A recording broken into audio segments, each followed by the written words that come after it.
നമ്മളെ ഉത്തരത്ത് SDPI-ക്കാരൻ വെട്ടിക്കൊന്നതും ഇപ്പുറത്ത് CPM-കാരൻ വെട്ടിക്കൊന്നതും രണ്ടും ഒരേപോലെ വിമർശിക്കപ്പെടേണ്ടതാണ്. ഉത്തരത്ത് നസ്രുദ്ദീൻ എന്ന് പറയുന്ന പൊന്നുമോനെ ജീവിതത്തിൽ ഒരു കുറ്റവും ഒരു കളങ്കവുമില്ലാതെ പ്രവർത്തിച്ച് ജീവിച്ച ഒരു മനുഷ്യൻ 22 വയസ്സേ കണ്ടാൽ നമ്മുടെ ഫിലിം സ്റ്റാർ മമ്മൂട്ടിയുടെ മകൻ ദുൽഖർ സൽമാൻ അതിനേക്കാളും സൗന്ദര്യമുള്ള മോൻ. ആ പ്രദേശത്ത് പോയി അവിടുത്തെ ഒരു ഹിന്ദുവിനോ അവിടുത്തെ ഒരു മുസൽമാനോ അവിടുത്തെ ഒരു CPM-കാരനോ അവിടുത്തെ ഏതെങ്കിലും രാഷ്ട്രീയക്കാരനോ ഈ മോൻ മോശക്കാരനായിരുന്നു അല്ലെ അവൻ കുറച്ച് എടുത്തിച്ചാട്ടക്കാരനായിരുന്നു എന്ന് പറയാൻ ഒരു കുട്ടിക്കും സാധിക്കില്ല.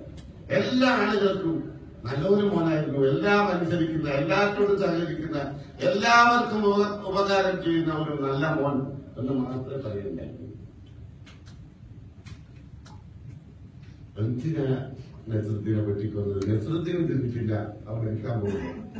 നായകത്തിന് ഭയങ്കര വേദനയുണ്ട് എന്ന് നസ്രുദ്ദീൻ ആ ആംബുലൻസിൽ അവസാനം കോഴിക്കോട് എത്താൻ പോകുമ്പോ ഏതെങ്കിലും പാലത്തിന് അടുത്തെത്തുമ്പോ പറയുന്നത് ഉപ്പാനോടും ഉമ്മാനോടും ഒക്കെ പൊരുത്തപ്പെടാൻ പറയണം.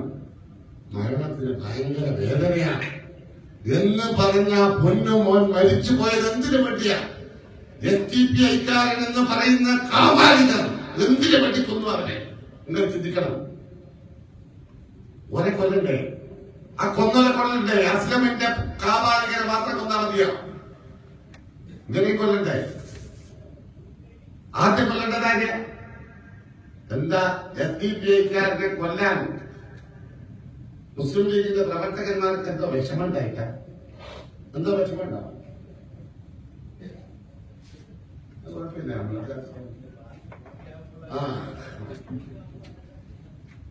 SDPI-ക്കാരനെ കൊല്ലാൻ നമുക്കെന്താ പ്രയാസമുണ്ടോ? ലീഗുകാരന് എന്താ വിഷമം?